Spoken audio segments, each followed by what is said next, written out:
దేశవ్యాప్తంగా ఐఐటీ అడ్మిషన్లు కౌన్సిలింగ్ పై supreme court stay విధించింది. తప్పుడు ప్రశ్నలకు 18 గ్రేస్ మార్కులు ఇవ్వడంపై కోర్టు అభ్యంతరం వ్యక్తం చేసింది. దీంతో ఐఐటీలో సీట్లు వచ్చిన వారి పరిస్థితి అగమ్య గోచరంగా మారింది.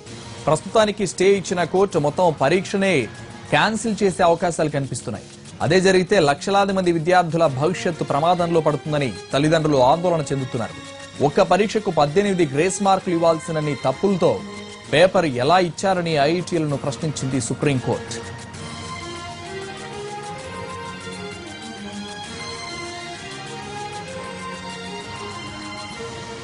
దేశవ్యాప్తంగా ఐఐటీ అడ్మిషన్లు కౌన్సిలింగ్ పై సుప్రీంకోర్టు స్టే విధించింది. తప్పుడు ప్రశ్నలకు 18 గ్రేస్ మార్కులు ఇవ్వడంపై కోర్టు అభ్యంతరం వ్యక్తం చేసింది. దీంతో ఐఐటీలో సీట్లు వచ్చిన వారి పరిస్థితి అగమ్యగోచరంగా మారింది. ప్రస్తుతానికి స్టే ఇచ్చిన కోర్టు మొత్తం పరీక్షనే క్యాన్సిల్ చేసే అవకాశాలు కనిపిస్తున్నాయి.